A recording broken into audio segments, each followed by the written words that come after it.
Much of the information and photos come from the Ladysmith archives and is available due to the prescience of our forebears and those fantastic volunteers who keep the records.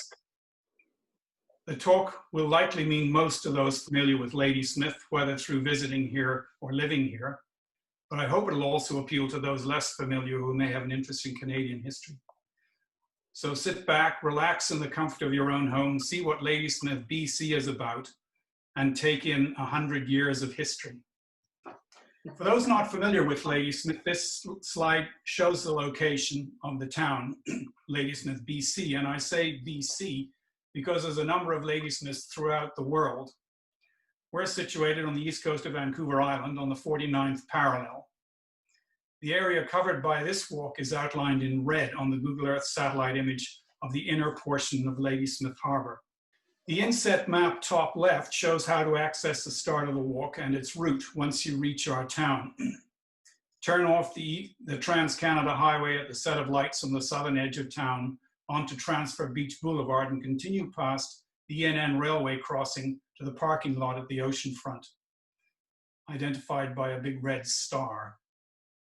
This walk is approximately 3 kilometers route which starts and stops in the Transfer Beach parking lot. It's best done at low tide, but can be modified by the participant to suit conditions. It introduces you to the industrial history of the southern part of Ladysmith Harbour, pointing out surviving remnants of activities, along with photographs showing how it used to be.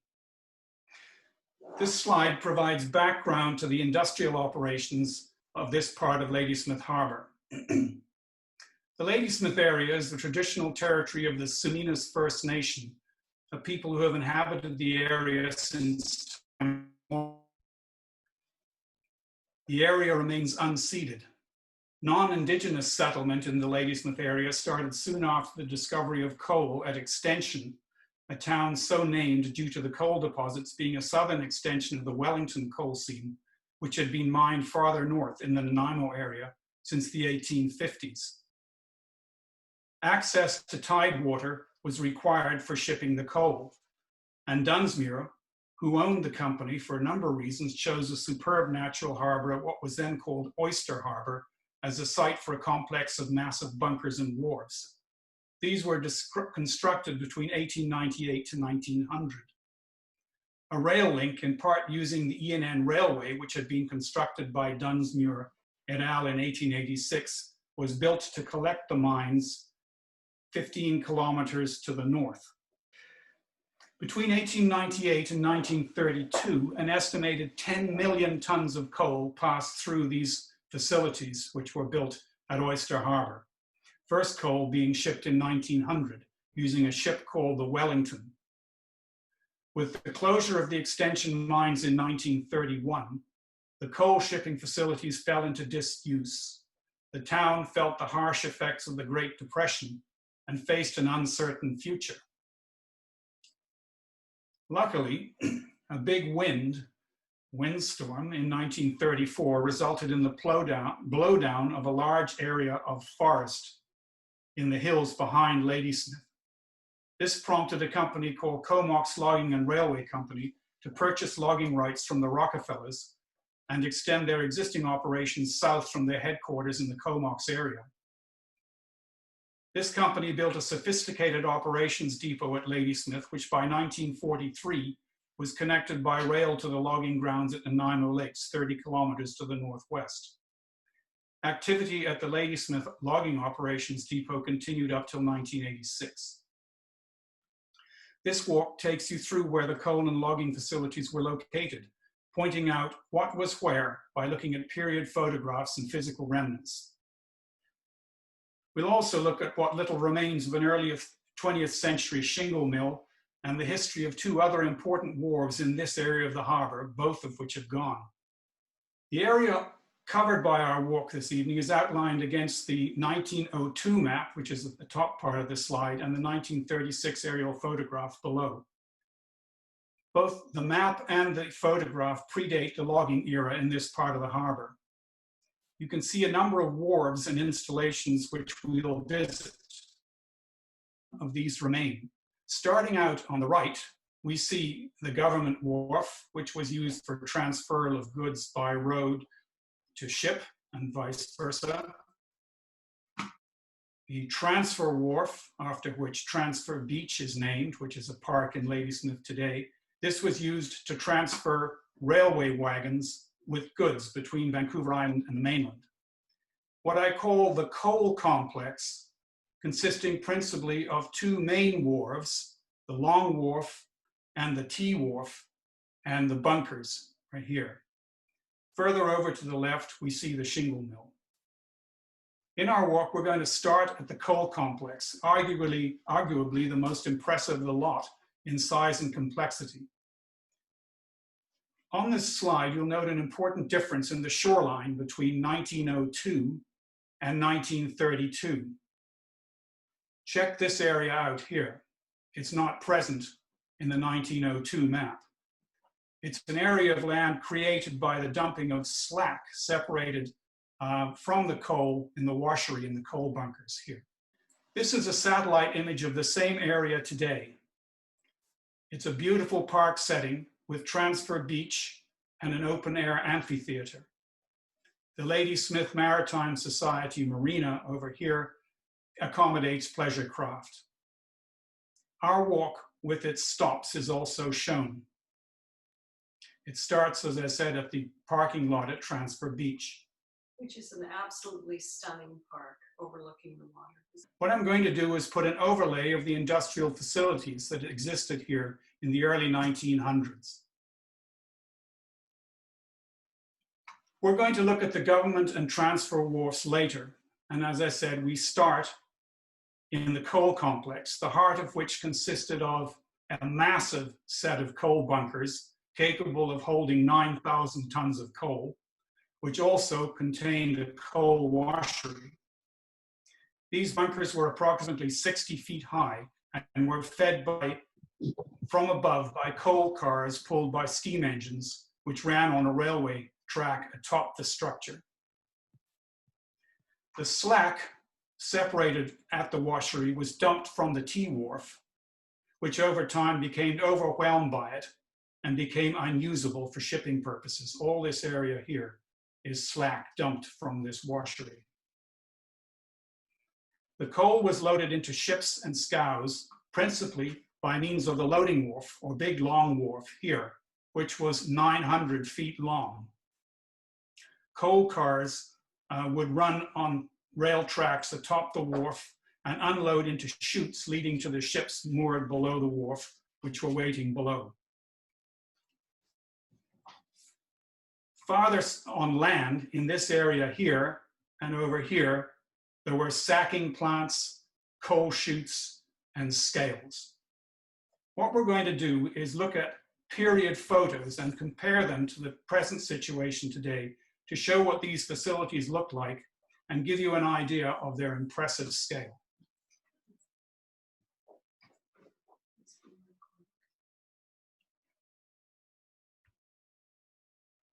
In order to ground you as to where each photo has been taken and what you're looking at, I'm going to precede the photos with this map of the facilities and an eye positioned where the photographer stood and in which direction the camera was pointed. Here's the eye, there's the pupil, here are the eyelids on top. So the photographer was located here, looking up towards this direction here. In other words, toward the coal bunkers.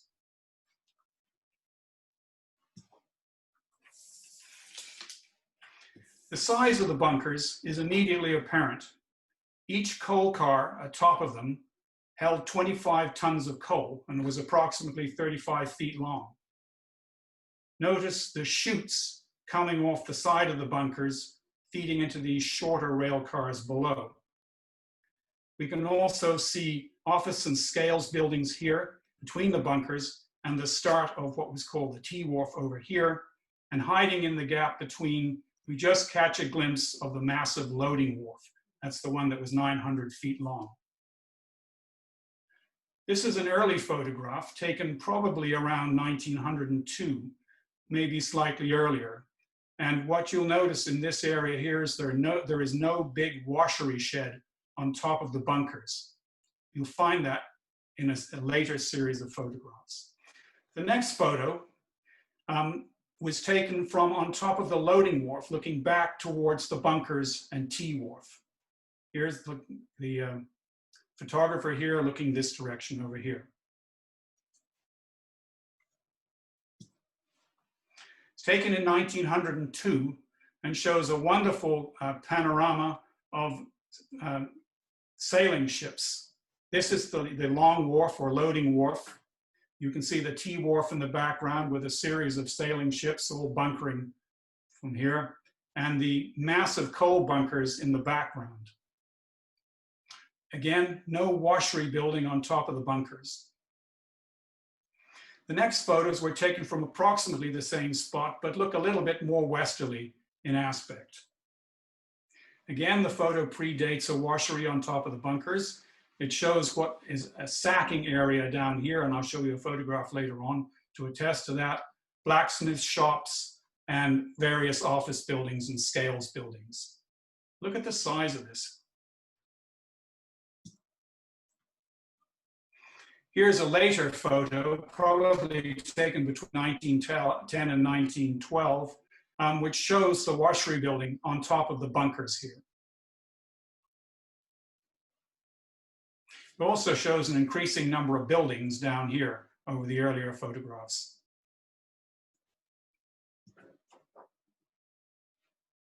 The next photograph is taken from on top of the bunkers at the washery building, looking out along the loading wharf to give you some idea of its scale. On the left side of the wharf here, you see a steamship loading coal. In the middle, a steam engine with some coal cars in here. And on the right, there's a tug which is connected with a number of scows which are being loaded to transport coal either to Vancouver or to the state of Washington.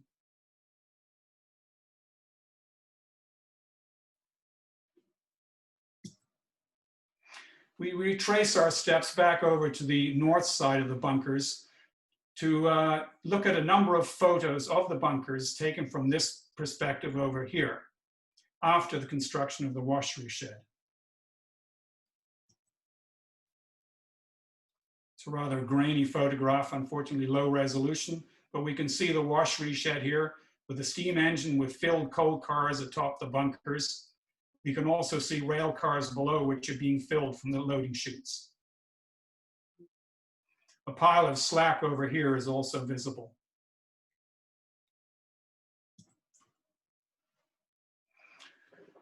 The area by the bunkers appears to have been important socially as well as industrially. This photo, dated 1903, 1904, shows a football match, Ladysmith, the team in the stripes. Soccer was a big deal. There were town, mine, and ethnic soccer teams, and mine owners were known to lure star players with plum jobs.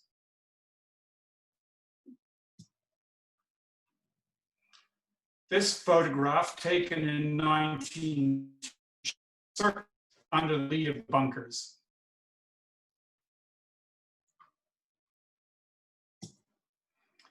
And this is the Dairy Queen at the bunkers. After construction of the bunker shed, I guess they had to cut the grass somehow. The next photo is taken along the top of the bunkers and shows the rail setup.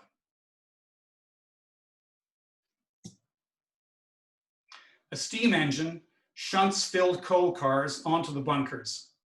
The coal came in from the mines along the track by the person's head here, and then beyond the bunkers, and then was shunted back onto the bunkers for cleaning and sorting. I have to admit, I don't really understand how the bunkers and washery worked, and it's an area that needs more research. The ENN rail line is not visible. It's actually downhill here and went underneath this area of access to the bunkers. What I'm going to show, or try and show here, is a video from the 1920s, which is on YouTube, and it shows the bunkers from the side and top. The first part of the video showing the bunkers from the south side is, I think, taken from the E&N rail line. Let's have a look.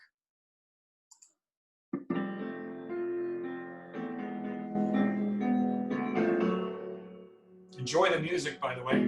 It's not my choice.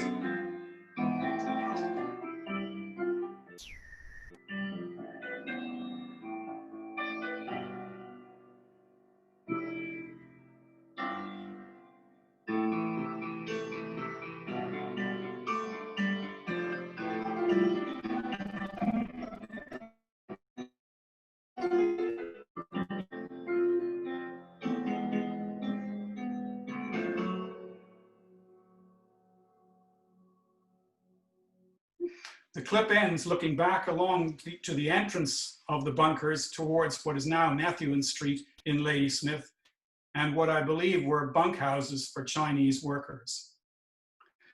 Now we're going to look again from by the bunkers toward the sacking area and back toward the long wharf again. Here you can see a lot of coal sacks in here. There's the long wharf or loading wharf and a number of steamships moored alongside, bunkering.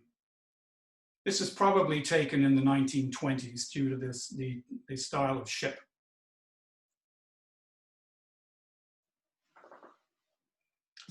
One part of the coal complex that I haven't found any photographs yet are of the Tyee wharf. I'd like to understand how that worked.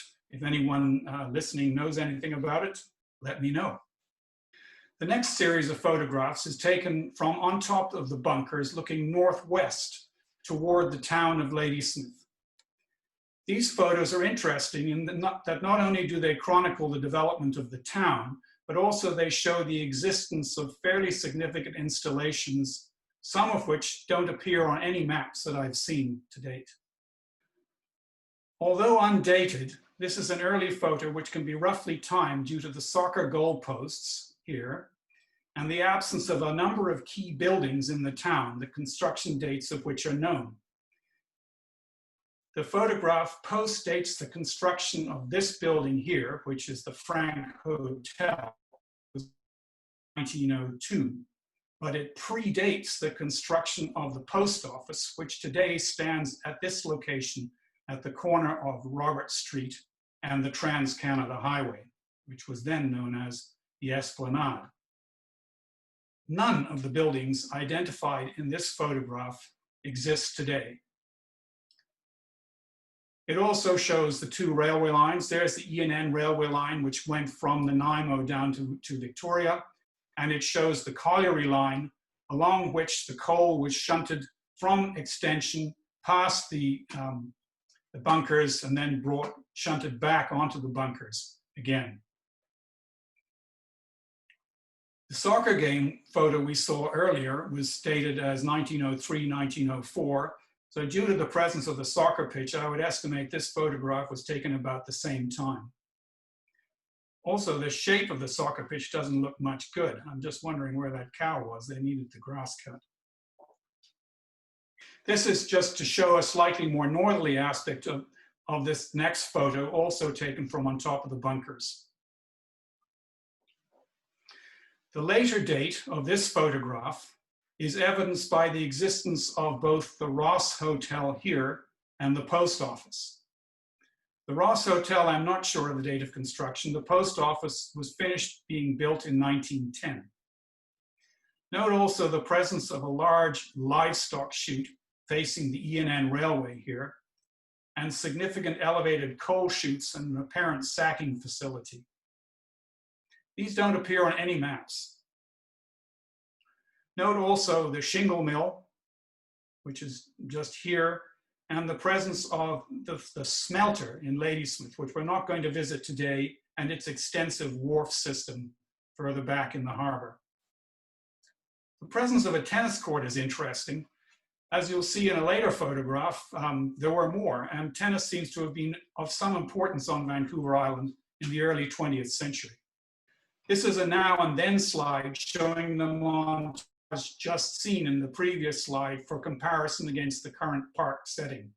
This now scene was taken by Marina SACT in 2017 from a drone. complete absence of any coal facilities and completely overgrown with trees.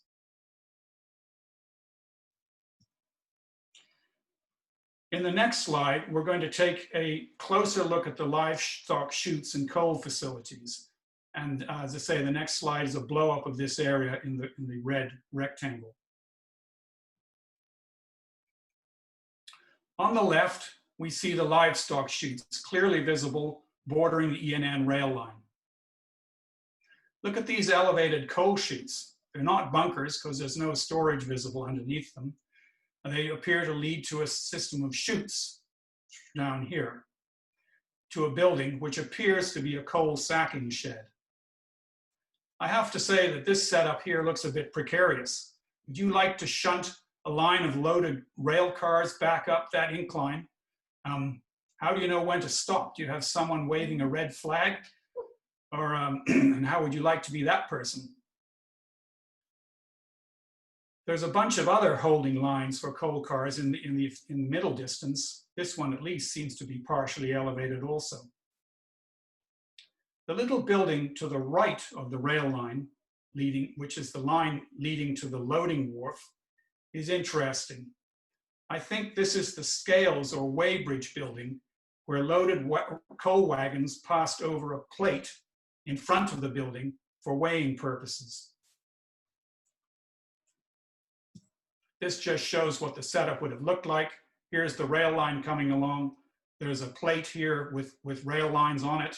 And as the cars passed over here, they were weighed and measured by a steel yard in this building, and the weights recorded by someone sitting in the building. More about this as we examine later the remains of the scales further down in our walk.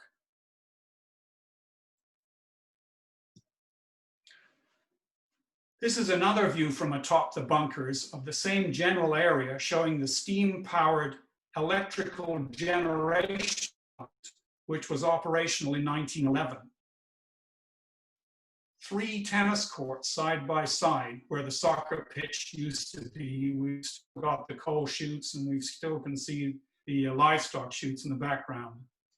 If you look closely at the tennis courts, you can see someone in tennis whites. This was not a schlep outfit. People actually dressed to play tennis. And I think if there isn't already one, someone should do a history of tennis on Vancouver Island. Someone told me the grass courts by Cowichan Bay are said to be the second oldest continuously operating grass tennis courts in the world, after Wimbledon, I believe. This just shows aspect of another photo taken from atop the coal chutes that we just saw. Here we see the livestock chutes again beside the ENN and a number of town buildings. You can see the town is much more built up than the earlier photographs that we saw.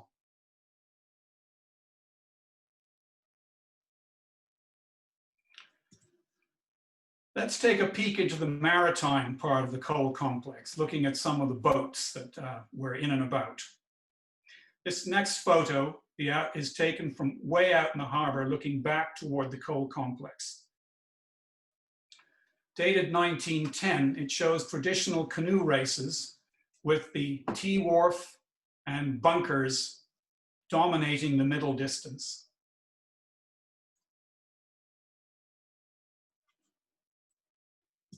In the next set of photos, we're going to take a look at some of the ships that tied up alongside the loading wharf.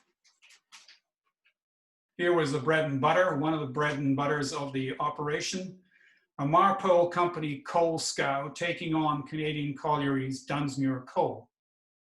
Coal was shipped in bulk from Ladysmith to Vancouver, various parts of Washington, San Francisco, etc. It was used as a strategic, Ladysmith was used as a strategic coaling port by the British Navy and powered steamships plying the trans-Canadian trade. These are 2 photos of the Canadian Pacific coastal steamships coaling up at the loading wharf. Princess Royal in 1922, I believe that is. I don't know the name of the one on the top left. Here's an interesting American ship, the USS Bear, taking on coal in 1918. Note the transition of technology on the ship from sail to steam. I suspect by 1918 this was a fairly old ship. This is an undated photo of the British Navy warship HMS Durban coaling at Ladysmith. I suspect it's actually in 1926. And the reason I say that is because of this. This is a photo taken from C.W. Dick's excellent history of the Timberland Development Company, Timberland, the Almost Forgotten Story. The Timberland Development Company was a logging outfit which operated west of Cassidy by the Ladysmith Airport, or Nanaimo Airport, sorry, jumping things there, operated west of the Nanaimo Airport in the 1920s. The photo shows the crew, or part of the crew, of a British naval ship on a day off visiting the Timberland's logging outfit in 1926.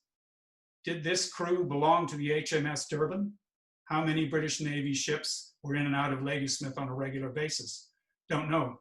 It's a topic that warrants more research.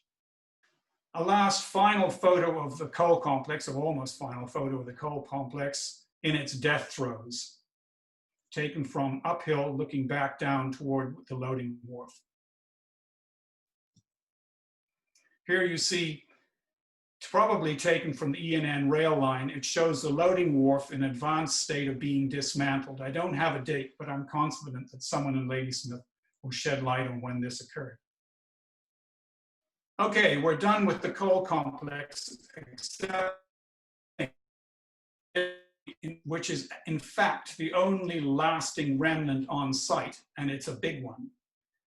We saw earlier in this talk that slack from the washery atop the bunkers was dumped into the harbor by the Tyee wharf.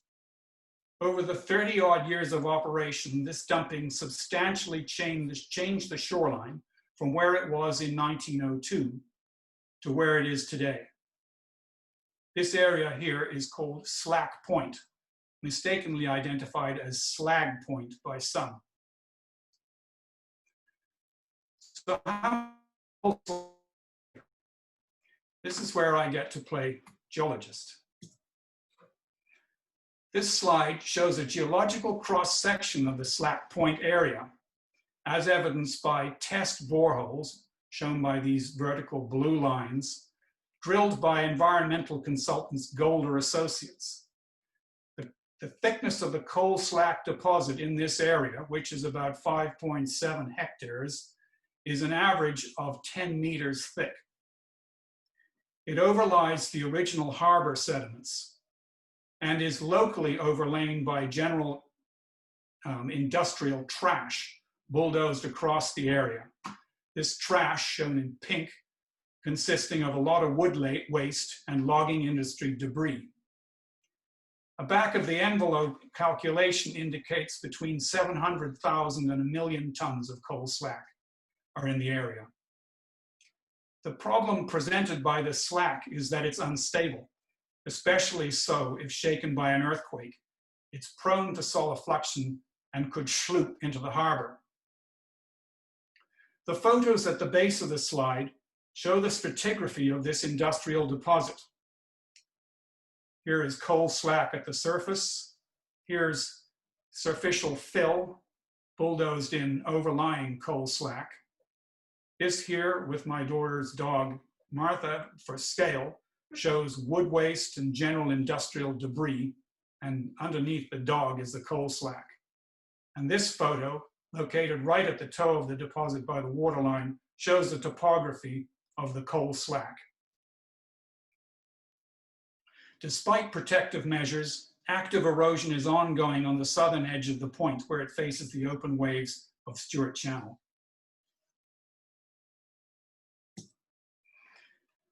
At this point in your walk, we've reached here, shown by a star in the satellite image, and we're crossing a pivotal point in Ladysmith industrial history. We're passing from that part of the harbor which was mainly involved with the industry to that part which was later involved with logging. As we discussed at the beginning, extension lines closed in 1932 and the coal facilities fell silent. The effects of the Great Depression, which commenced in 1929, started to bite deep. we saw that Comox Logging and Railway Company purchased logging rights from the Rockefellers and moved down their operations from the Courtenay-Comox area to Ladysmith in and around 1935. And they provided employment for numerous Ladysmith residents. Initial logging operations concentrated on the blowdowns and experimental logging of rejects from the first phase of old growth logging in the vicinity of the town. Later operations were expanded via joint construction with the Victoria Lumber and Manufacturing Company, which was located in Chemainus, of a railway to the Nanaimo Lakes area, 30 kilometers to the northwest. The Comox Logging headquarters was just up the hill in this area here from where we are standing now. The log dump and the booming grounds were here.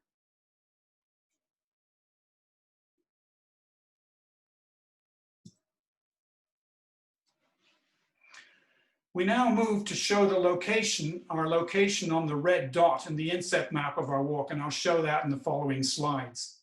From this spot, as we look out onto the harbor, this is today's image here, we're struck by a system of concrete abutments, which are now surrounded by boats and boathouses. These abutments are what remains of a grapple crane, which was used by the logging industry from the late 1970s to the mid-1980s to load logs onto barges for export. With the cessation of logging operations in this part of the harbor in the mid-80s, it was considered too costly to remove the abutments, and so they remain. I'm sure there'll be a creative use for them someday. In this photo, we're looking generally north. We can see this area here, which is the coal slack. And as we look north in here, we look over the area which is now occupied by the LMS, or Ladysmith Maritime Society Marina. And this photo, taken in probably the late 20s or early 30s, we see a system of boathouses here where the later logging booming grounds were, and the Shingle Mill, which we'll talk about in a little while.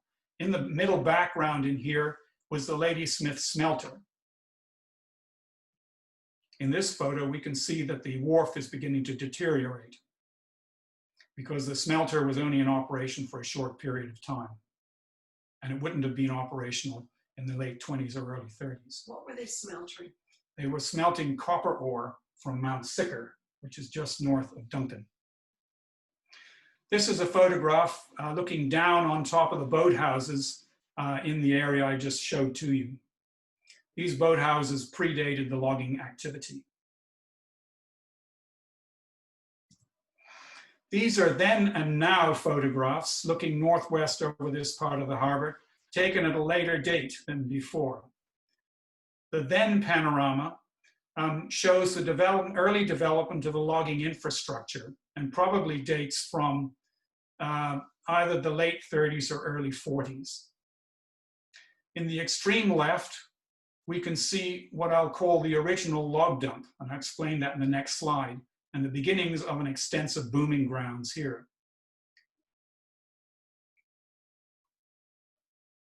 We also see that there's no real pile of logging detritus on Slag Point in here, so it's got to be a relatively early stage of the logging operation.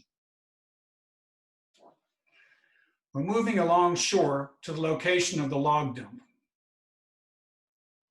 Here is the explanation of the first and second log dumps. At first, logs were transported to the top of the shore face and dumped down a very long, steep slope of dump into tide water.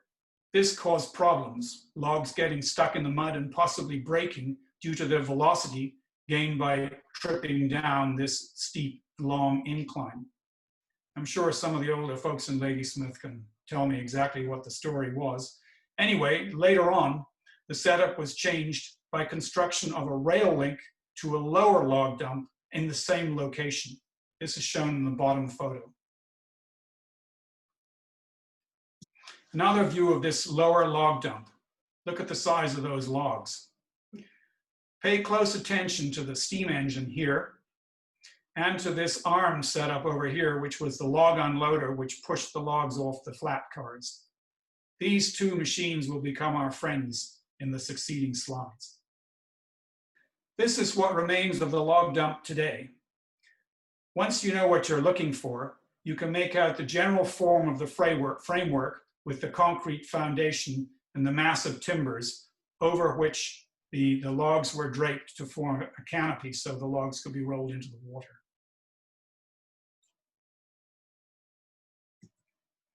Here are some views of this lower second log dump from on top of the hill. Note the mountains of log debris on Slag Point in the distance. Also note the Baldwin diesel engine here. The Comox logging operations in Nanaimo Lakes were especially interesting in that they were supported by rail, whereas a lot of outfits were actually truck supported at that time. And they straddled the technology change from steam to diesel.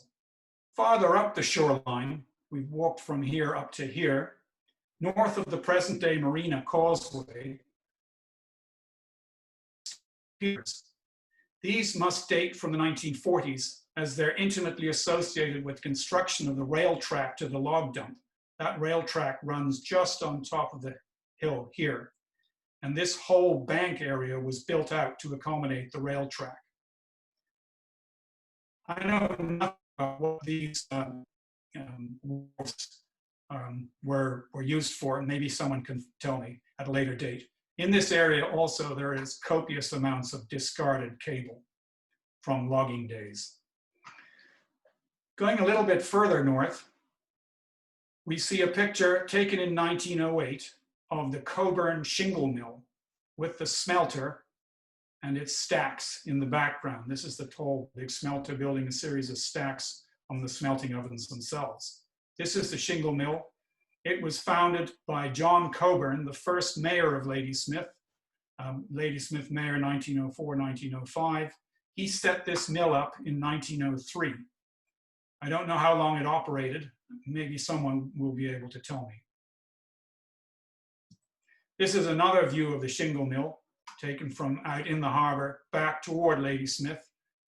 It's an early photograph and is definitely evident from the low level of development of the town in the hills above. This is all that remains of the Shingle Mill. It's basically a slight hump visible on the foreshore, which on closer inspection consists, apart from muck and oyster shells, of butt pilings, here and here and here, all over the place. These are two of them in close-up, and also brick fragments. Pretty captivating, and it basically doesn't tell you a lot, but it was an important industrial site in its day. Okay, what we've done is we've reached the northern extremity of our walk, and we now climb back up the hillside of the railway tracks which served the log dump, and we walk back south along this set of tracks. These tracks lead us to the Marina area, where we encounter what's now called LMS number 1. This is a dozer boat of local design, which was used to sort logs in the booming grounds. There's a whole story to the local design of these boats. This photo from Robert Turner's excellent book, Logging by Rail, the British Columbia story, shows the dozer boat, maybe even the same one, certainly the same design, sorting logs in Ladysmith Harbour in 1983. Note the grapple crane in the background and the log barge with logs on top. And you might want to mention that those dozer boats, I mean, the style hasn't really changed that much. No, they're still operating in Ladysmith today, a slightly different design. So at the dozer boat, which is down here, we now go up a set of steps away from the waterfront to the area of the Comox Logging and Railway Operational Depot. Many of the original buildings remain, and some of the trackage, which is shown in blue. The site is dominated by the large machine shop built in 1943, which is currently undergoing extensive renovations. But also, the site features a locomotive shed, a car shop, which is not visible, it's just peeking through in there, a washroom, lunchroom, and a first aid building. Also in this area are remnants of the rolling stock associated with the logging activity, and we'll look at those in a second. This is a photo looking south at the depot, likely taken dating from the 1960s. It shows the Baldwin Diesel 7128, which basically took over operations from the steam engines. We can see the large machine shop with its trackage going right into the shop so they could maintain engines, be they steam or diesel, within this building here. And this is the locomotive shed here where the engine was stored when it was operational. The Loki shed, as it is today, was sized to fit large steam engines. It holds one today, while the car shop was designed for maintenance of logging cars. Today, it's used by the Ladysmith Maritime Society for restoration of wooden boats. This photo, the original of which was probably taken by Elwood White, check out his history of BC aviation, shows a Ladysmith icon at work, Loki 11, 1923 Baldwin 282 steam engine, hauling flat cars out from the log dump to bring them back to Nanaimo Lakes for another load.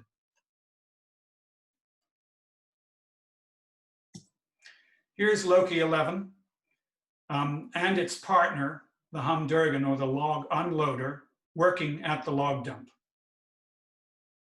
in 1958. This montage shows the ongoing restoration of Loki 11 by the Industrial Heritage Preservation Group of the Ladysmith and District Historical Society.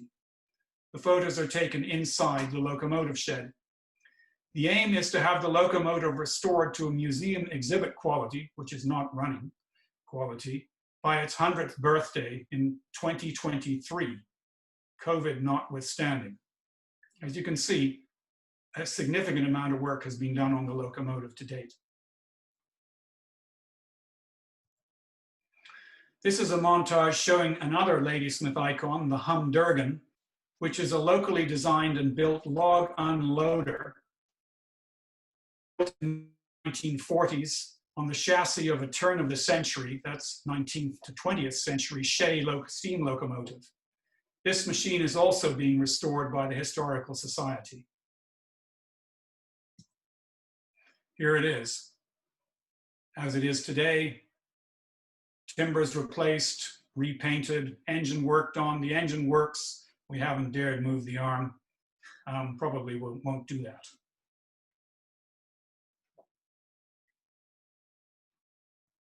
The other part of the logging equation is this flat car used to carry logs from Nanaimo Lakes to the log dump. It features another Ladysmith invention, which were collapsible side stakes, which could be flattened by an operator pulling a cable on the side that was away from the ocean so that the logs could be pushed by the Hms Durban into the water.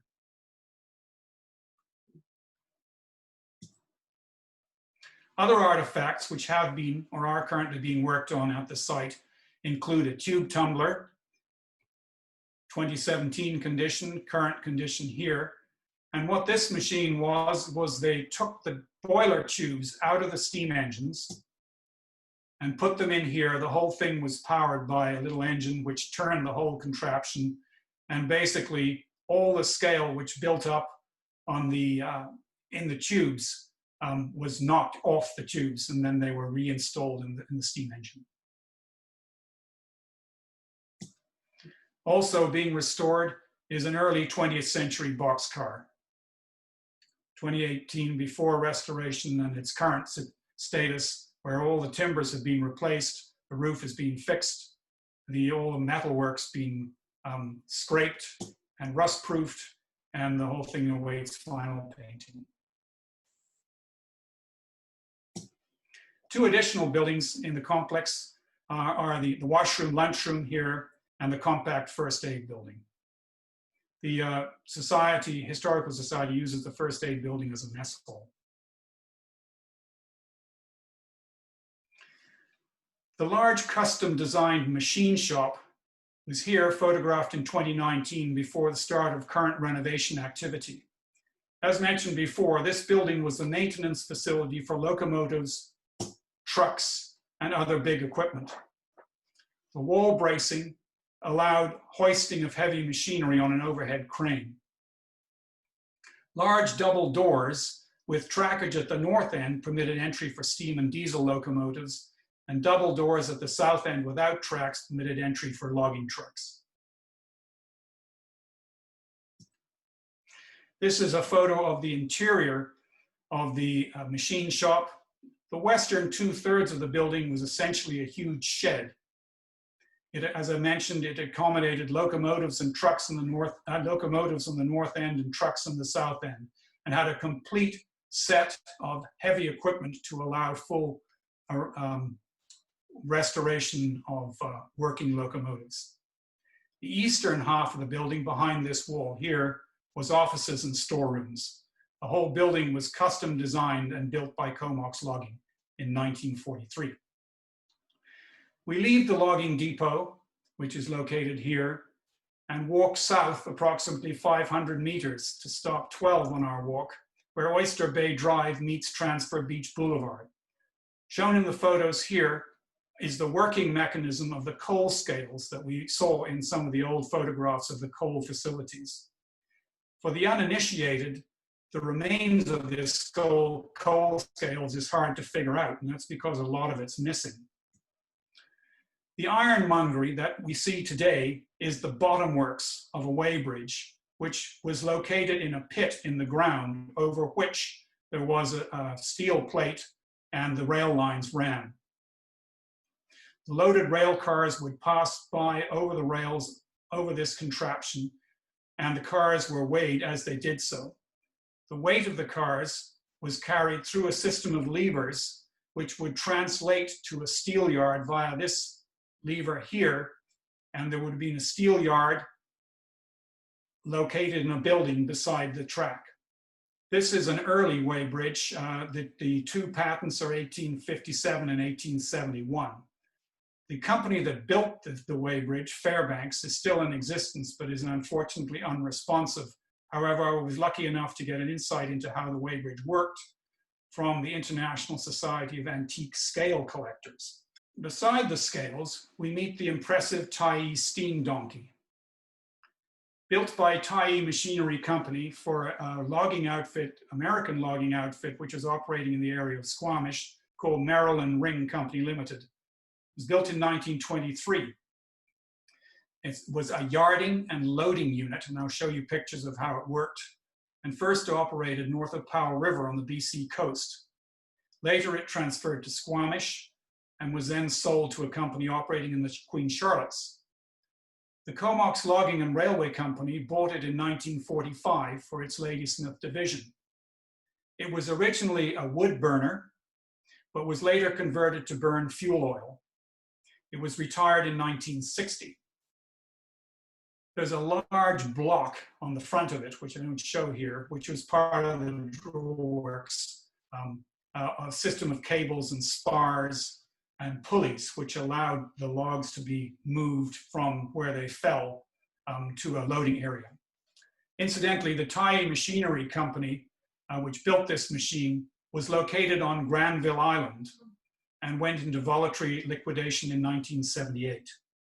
Here is a steam donkey. You can see it behind this old spar tree. You can see a complex system of cables, pulleys, and wires. Here's the machine again, and it's basically reaching out into all the area around this spar tree, hauling the logs in towards an area where there's a rail connection. And this particular picture here shows logs being loaded, powered by the steam donkey. This may be the same machine, I'm not sure. I'm on the hunt for some Ladysmith photos which definitely show it in action. So we continue our walk.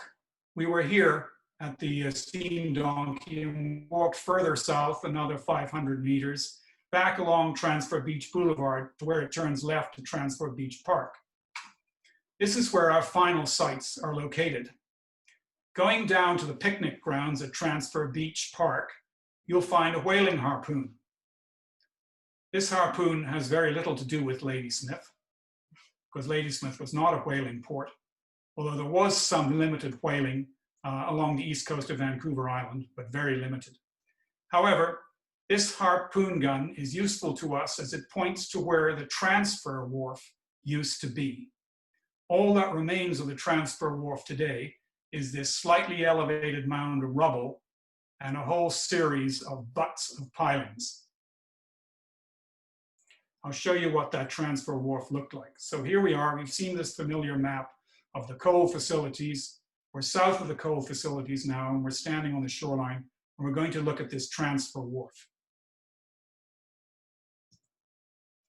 Here it is. Basically, here's the wharf, and you can see there's railway lines going onto it. And you can see a rail barge here with loaded wagons butting up against the transfer wharf. It's waiting for tide so that these wagons can be at the same level as the rail track and can be transferred from this barge back onto the rail and get onto the Vancouver rail system. Transfer Beach and Transfer Beach Park is named due to the former existence of this transfer wharf. I'm not entirely sure when it was built, but it was early and could have been built as early as 1886 at the same time as the construction of the E&N Railway. It was in service in Ladysmith until the mid-1950s, when transfer facilities switched over to Nanaimo, where they're still active.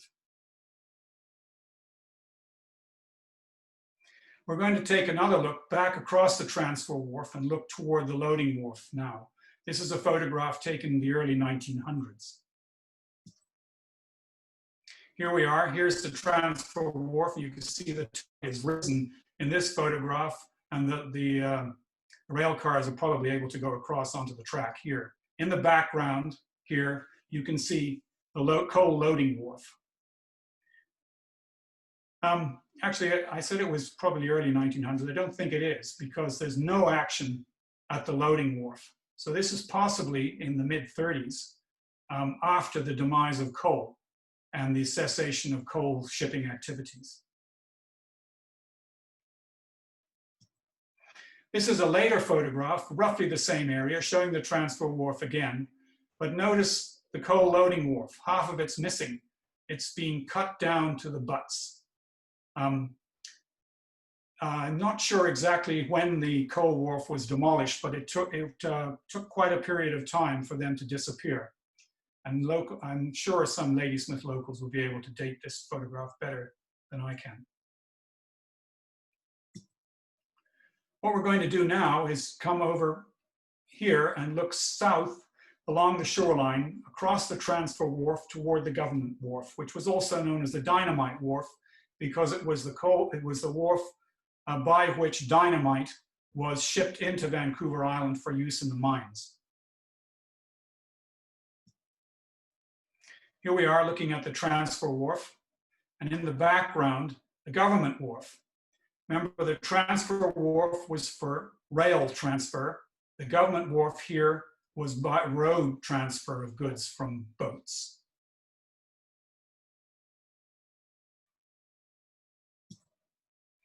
We're taking another view here, looking from the south north across the government wharf and transfer wharf. Here's the transfer wharf here. This is the government wharf, which disappears behind these Canadian Pacific rail cars.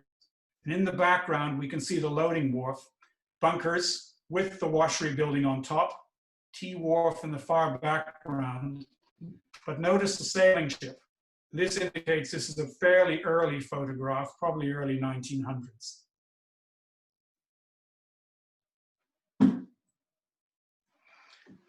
One more photograph of the government wharf looking right down the wharf. And believe it or not, it's a postcard.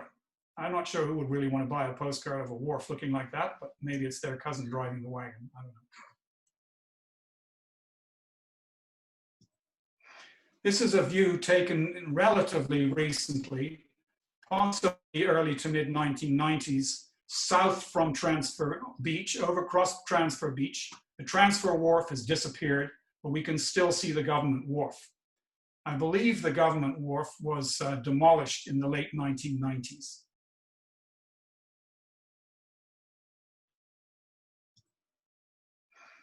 These two photographs show Transfer Beach Park and the open-air amphitheater, which now occupy the formal industrial coal site.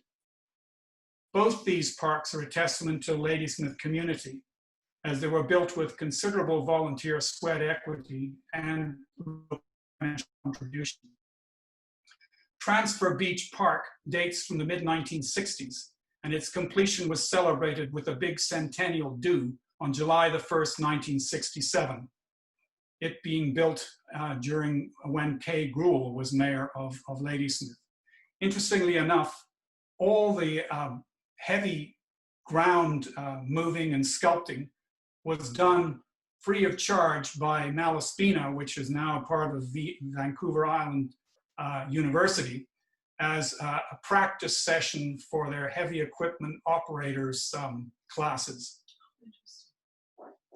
The amphitheater was a Millennium project built during Rob Hutchins' stint as mayor, and it was built 1999-2000 and was its completion celebrated with the Millennium. Take time in Ladysmith to stroll the amphitheater and read the plaques celebrating local contributions towards its construction. Take time to enjoy the peaceful surroundings and also think about the industrial past of this area. So what about the future? What does it hold for this part of Ladysmith Harbour? The town unveiled in 2019 an ambitious waterfront development plan which blends leisure, living, and working. It features an arts and heritage hub centered on the Comox logging depot. The ongoing renovation and seismic proofing of the Comox machine shop, which I'm showing here, is a first stage in making this plan a reality. The community has shown in the past that it can work together to get things done, and we're sure that this spirit will continue and will transform what was an industrial center for almost 100 years into a waterfront paradise. That's the end of the talk. It is just a list of things, if anyone's interested, of work that can be done with regards to future research into what I've just covered.